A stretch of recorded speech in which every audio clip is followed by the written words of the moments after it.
the signal that called the Deathworlders to war. Aliens never expected humans.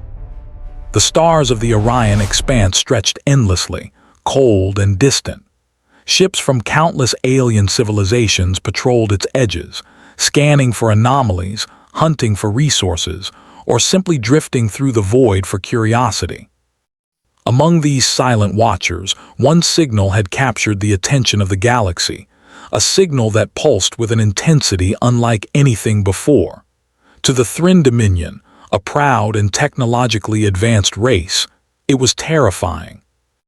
Legends spoke of the Deathworlders, a warrior species said to be extinct for millennia, leaving nothing but ruins and whispered warnings. And now, the signal was alive, calling through the void, awakening ancient fears. Admiral Klin of the Thrin fleet watched the screen aboard the flagship Dominion's Wrath, his 4 eyes narrowing. The pulse was strong, clear, and unmistakable. "It is a call," he said in the guttural Thrin tongue. "A call that no living species should ignore." "Admiral," his lieutenant said, "the signal originates from a small planet, Arden Prime. No records indicate sentient life there." Klin's mandibles clicked. "That does not matter. The Deathworlders do not call for nothing. Prepare the fleet. We will respond. And if we find no worthy species, we will burn the source." Far below, on Arden Prime, life seemed peaceful. Humans lived in scattered colonies, exploring the wilderness and uncovering the planet's secrets. Unlike the galaxy's powerful fleets, they had little technology to defend themselves, just curiosity, ingenuity, and a stubborn will to survive. Commander Alara Kane led one such expedition, guiding her team across the rocky terrain toward a newly discovered ruin. The ruin was enormous, carved into a cliffside, its stone etched with patterns that no human had yet fully understood. Sensors detected faint energy traces, remnants of advanced technology that predated human arrival on Arden Prime by centuries. "Alara," whispered Dr. Finn, the team scientist, "this energy signature, it's repeating, almost like a signal." Alara raised an eyebrow. "A signal here, from this ruin," Finn nodded. "Not just here, it matches the pulse our long-range sensors have been picking up for weeks. But I can't decode it fully, it's complex." Alara crouched, placing her hand on the cold stone. "Then we find the meaning. Humans don't run from unknown signals, we answer them." And so they did. Back in the galaxy, the Thrin fleet jumped into Arden Prime's system. Hundreds of ships glinted under the distant sun, their weapons charged, their shields humming. They had never encountered humans before, but based on reports from explorers, they expected weak, primitive life that could not threaten their supremacy. As the fleet approached, Alara's sensors flashed red. "Multiple large ships entering orbit," she exclaimed.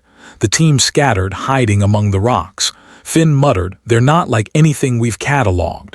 Weapons, shields, this is a war fleet." Alara's jaw tightened. "We're not running. Find cover, study them. Humans don't panic in the face of fear, we act." The first Thrin scouts landed near the ruin. Their towering forms cast long shadows across the human camp. Alien voices crackled in the air, unintelligible yet commanding. One of the Thrin scanning the area paused. No life signs, only primitive shelters, yet the signal, it is active here. Alara stepped forward, holding a translator device. "We mean no harm," she said calmly. "We are explorers. We found this signal. We want to understand it." The Thrin scanned her, their optics narrowing. The aliens expected fear, trembling, surrender. But Alara's calm defiance confused them. She did not cower, she did not plead. She simply stood, confident in her intelligence and determination. Back aboard Dominion's Wrath, Klin observed the scene. "Humans," he murmured. "Strange creatures, they do not fear, they do not submit. Yet they are small, perhaps insignificant. Still, we will destroy the source if they resist." But the humans had already begun decoding parts of the signal. Finn's fingers flew over the portable console. "It's not a weapon," he said. "It's a message. Instructions. It calls for intelligence, adaptability, and courage. Whoever can answer it proves their worth. Alara smiled faintly. Then we answer. That's what humans do. When the unknown calls, we go forward. The Thryn did not understand. In their centuries of dominance, no species had ever faced them like this. Fear had always been a universal response. Humans were an anomaly, unpredictable, unyielding, clever. Suddenly, the ruin trembled. Ancient machinery, long dormant, powered to life by the human presence. Energy beams shot upward, matching the signal's pulse. The Thryn scanned in alarm. The source, it is awakening. Alara moved closer, ignoring the warnings. It's okay, she said softly. We're just trying to talk, we're trying to understand. And then, without warning, the skies above Arden Prime lit with streaks of light. The first shots of the Thryn fleet attempting to neutralize the signal. Human technology was primitive compared to the alien ships, but the team acted fast. Using the terrain, makeshift shields, and the ruins' mysterious energy, they deflected attacks, creating confusion. Rocks and cliffs became barriers. Hidden chambers served as cover. The humans fought not with weapons, but with brains, instinct, and bravery. Alara shouted orders, moving from one team member to another. Protect the signal. Study it. Keep yourselves safe. The Thryn fleet paused, surprised by the humans' adaptability. They expected fear, retreat, or surrender, not clever countermeasures. Their strikes were precise, but humans used creativity to survive. Each attempt to destroy the ruins was thwarted by human innovation. Then came the moment that would change everything. Finn, working in the main chamber, discovered a hidden interface. Commander. The signal, it's reacting to us. Alara rushed over. The walls glowed with strange glyphs, projecting a holographic map of stars, routes, and frequencies. The signal was not a weapon, it was a test, a call for cooperation, intelligence, and courage. Whoever could interact with it correctly would earn the attention of the Deathworlders themselves. The Thryn Admiral Klin watched, frowning. Foolish creatures. They think they can communicate with what they do not understand. We will end this before it grows. But humans were already ahead. Alara guided Finn in activating a sequence on the interface. Light spread across the ruin, pulsing in harmony with the mysterious signal. A low hum resonated through the air, vibrating in the chest like a heartbeat. Outside, the Thryn paused, their attacks halting. It is changing, said one of Klin's lieutenants. The source, it responds to them. Alara stepped forward, hand raised. We are humans, she said. We answer your call, whatever it means.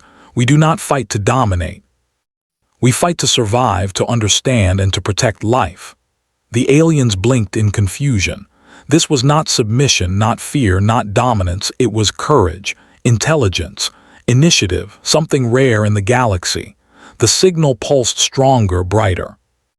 The humans had passed the first test, not by weapons, but by thinking, acting, and daring to face the unknown. Yet they did not know the true challenge awaited. Somewhere in the dark expanse of space, a shadow moved, massive, terrifying.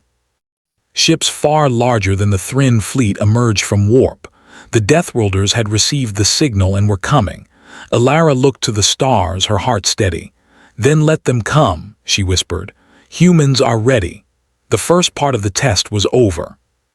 The human answer had been heard, but the real war, the true judgment of humanity, was only beginning. And across the galaxy, the pulse continued to call, unstoppable, awaiting those strong enough to answer. The stars above Arden Prime shimmered as if the universe itself held its breath. From the dark void beyond the Orion expanse, enormous shadows emerged, vast enough to blot out constellations. The Deathworlders had arrived. Commander Alara Kane stood atop the cliffs near the ancient ruin, her eyes scanning the horizon. The Thryn fleet, once the ultimate threat, now seemed insignificant against the looming shapes of the Deathworlder ships. Their massive hulls glimmered with an eerie metallic sheen, far beyond anything the galaxy had seen. Even the Dominion's advanced weapons would not suffice against them. Dr. Finn's hands flew over his console. "Commander, their ships, they're enormous. Their energy readings almost like a living organism. Weapons are primed, but I can't predict what they'll do." Alara's jaw tightened. "Then we use what we have, brains, courage, and quick thinking.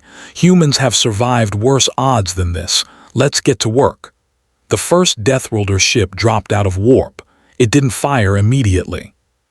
Instead, it hovered silently, scanning the planet with strange, resonant waves. The pulse of the signal from the ruins seemed to answer them, echoing like a call across space. On board the flagship Dominion's Wrath, Admiral Klin's 4 eyes widened in disbelief. "This is impossible," he said. "The Deathworlders, they exist. They are real, and they are coming here because of humans." His lieutenant hissed. "It seems, yes. They are interested in the ones who activated the signal. We cannot interfere. They do not attack indiscriminately." Alara moved her team into the ruins' deeper chambers.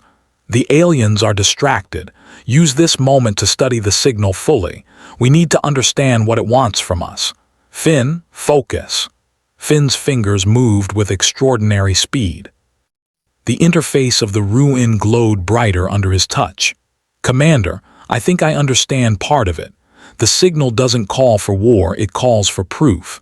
Proof of intelligence, adaptability, and courage. Whoever passes gains respect. Whoever fails is left behind."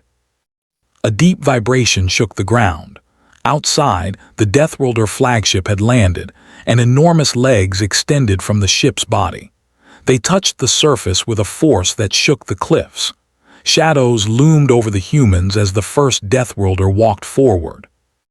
Towering over 50 meters, its form was armored, sleek, and almost alien in its perfection. Alara's team froze for a moment. Finn whispered, "It's alive, not just a machine, it thinks."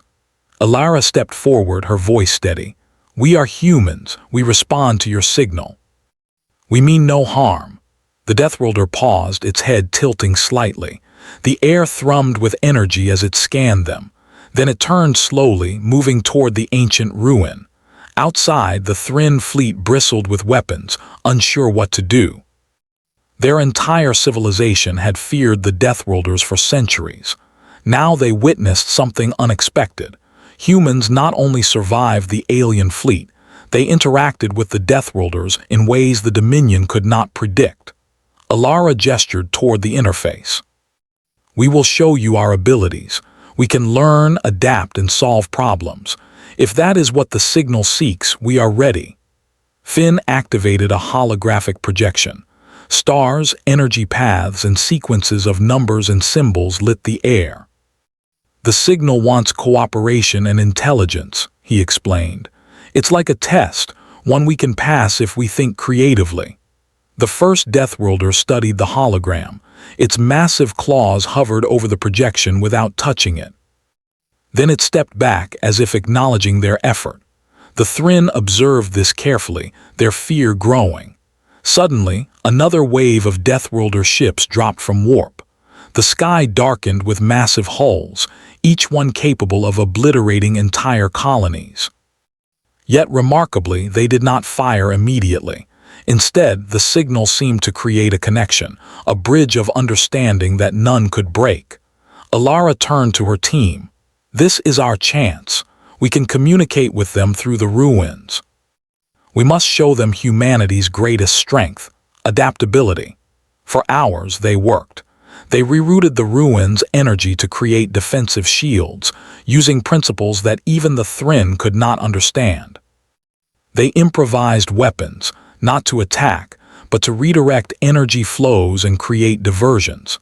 Every human action was a puzzle piece fitting into the larger test. The Deathworlders observed. Occasionally, one would move closer, examining a shield or energy conduit, its massive eyes calculating. Alara noticed patterns. They reacted to creativity, not aggression. The more humans solved problems, the more the Deathworlders' behavior changed. Dr. Finn gasped, "Commander, they're testing us further. Every obstacle we solve, they adjust their scans. It's like a conversation, but not with words. Alara smiled. Then we speak the only language they understand, our actions. Let's keep proving ourselves. Meanwhile, the Thryn fleet was growing restless. Admiral Klin shouted orders. Attack! They are just humans. They cannot control these creatures. His lieutenant shook his head. We cannot predict them, Admiral. Every move the humans make, the Deathworlders respect. If we interfere, we may provoke destruction on a scale we cannot survive. The humans continued their work.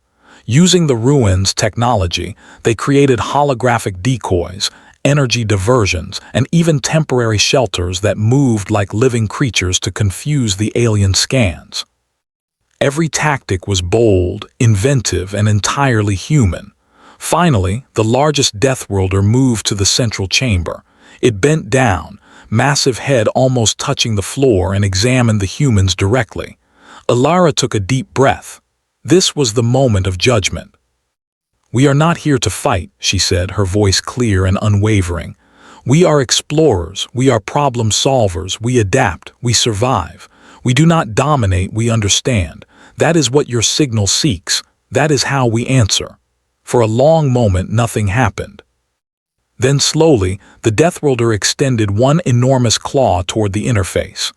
Lights flashed in response, projecting star maps, energy flows, and sequences the humans had never seen. The ruins glowed brighter, pulsing in harmony with the Deathworlder's energy. Finn whispered, Commander, it's acknowledging us. We're passing the test. Alara nodded. Not yet, Finn. We must continue. We must prove that humans are not just survivors. They are thinkers, creators, and doers. Hours passed. Humans and Deathworlders worked in an unspoken rhythm. The humans set challenges, solved puzzles, and adapted to new threats. The Deathworlders tested, adjusted, and observed. Through action, not words, a bridge formed between species. Outside, the Thryn observed quietly. Their fear turned into amazement. They are exceptional, said one. No other species could withstand this. They think, they adapt, they do not break. Admiral Klin growled, his pride stung. They are humans, weak, fragile humans, yet I cannot deny it. They are remarkable. By the time the stars shifted and night fell on Arden Prime, a truce had silently formed. The Deathworlders did not attack. Instead, they moved their ships back slightly, as if giving space. Humans, exhausted but victorious in their own way, finally allowed themselves a moment to breathe. Alara addressed her team. This is only the beginning. They respect what we did today, but the real challenge is still ahead. We've proven that humans can face impossible odds, adapt, and survive. That is enough to earn notice, but the Deathworlders do not forgive mistakes easily. Tomorrow, we will continue the test, and we will show them everything humanity can do. Finn looked at the massive ship silhouettes against the stars. Commander, they're not just machines. They're judging us, watching us, learning from us, and somehow I think they expect more. Alara nodded. Then we give them more. Humans do not shy away from what they do not understand. We move forward. We answer their call, not with fear, but with courage. The ruins pulse through the night, lighting up the cliffs, echoing with the energy of a connection humans barely understood. And somewhere deep in the void, more Deathworlder ships waited. The test was not over, but humanity had passed the first part of the trial. They had survived against the odds. They had impressed creatures that had destroyed entire civilizations. And they had done it not through strength, but through intelligence, adaptability, and bravery. The galaxy watched, the stars silent witnesses to a species that would not be underestimated. Alara stood on the cliffs, staring at the looming ships, her heart steady. We've survived the first wave, she whispered. Now we show them what humans can really do. And in the darkness of space, the Deathworlders waited, silent and immense, watching the humans with attention they had never shown to any other species. The real war, the true judgment of humanity, was about to begin. The stars over Arden Prime shone cold and bright, as if waiting to witness what was about to unfold. The Deathworlders had not attacked, but their presence filled the sky like an unshakable shadow. Every human on the planet felt the weight of being observed by the galaxy's most feared warriors. Yet, Commander Alara Kane stood firm. Humanity had survived impossible odds before. Now, it was time to show the true power of their ingenuity. Inside the ruins, Alara gathered her team. "They've been watching us," she said, voice calm but firm. "They test us not for war but for proof. Proof that we are capable of more than survival. We've passed the first part, but the real challenge is coming. Stay focused. Think fast. Trust yourselves, trust each other." Dr. Finn, sweating from hours at the interface, nodded. "Commander, I think I finally understand. The signal was never a weapon. It's a call for civilizations capable of learning and adapting quickly. Whoever responds correctly earns recognition and maybe alliance." Alara's eyes narrowed. "Then we respond fully. Humanity doesn't just survive challenges. We solve them, we lead, and we show that even the smallest species can make the impossible possible." Outside, the Deathworlders shifted. Massive ships glided closer to the planet's surface. Their energy resonated with the ruins, creating a soft, pulsing hum that filled the valleys. Humans could feel it in their bones. It was as if the Deathworlders were alive not only in form but in awareness, judging the worth of every movement, every decision. A new problem emerged. A massive storm of energy erupted from the far side of Arden Prime, an anomaly the humans had not seen before. It pulsed violently, threatening to destabilize the planet's atmosphere and disrupt the signal. If the humans failed to contain it, the Deathworlders might consider them unworthy. Alara turned to Finn. "Can the ruins' energy counteract it?" Finn's fingers danced over the console. "Possibly, but it will require coordination. We need to redirect energy, adjust frequencies, and predict the anomaly's behavior. One mistake and..." Alara interrupted. "No mistakes. Humans don't quit when the odds are against them. Prepare the shields, prepare the energy conduits. We're about to prove what we're capable of." The team worked tirelessly. Using the ruins' technology, they created a network of energy channels across the cliffs. The shields activated, flickering as they absorbed the storm's energy. But it was not enough. Finn realized they needed more power. Alara's mind raced. "We'll use the Deathworlders' presence. Their energy resonates with the ruins. If we synchronize the channels with their ships, we can amplify our shields." Finn hesitated. "Commander, that's risky." "We have no control over them if it fails," Alara smiled faintly. "Then we do our best. Humanity always adapts. That is our strength." Outside, the Deathworlders seemed to sense the humans' plan. Massive arms and claws extended from their ships, touching the ground and channeling their energy toward the ruins. The planet pulsed, alive with a rhythm of cooperation between humans and the ancient structures. The storm raged, furious and wild, but the shields held. The energy channeled through the ruins, amplified by the Deathworlders' presence, and gradually neutralized the anomaly. Sparks flew, the ground trembled, and yet the humans stood firm. From the cliffs, Alara watched, breathing heavily. "It's working. Keep adjusting." "We're not just surviving, we're leading." Finn nodded, sweat streaking his face. "The readings, the anomaly is stabilizing. We did it."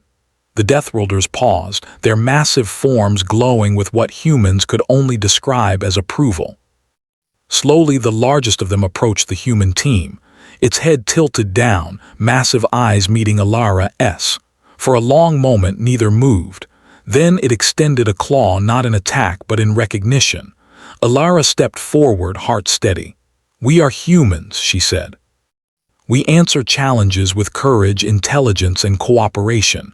We adapt, we learn, and we protect life. That is our proof."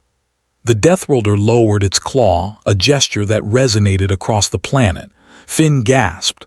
"Commander, I think it understands. It respects us."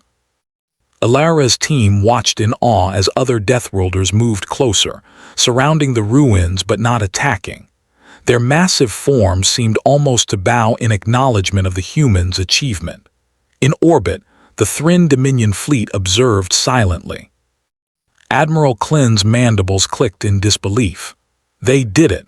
Humans, weak, fragile humans, managed to coordinate with the Deathworlders. They led them. They controlled the anomaly. This is impossible.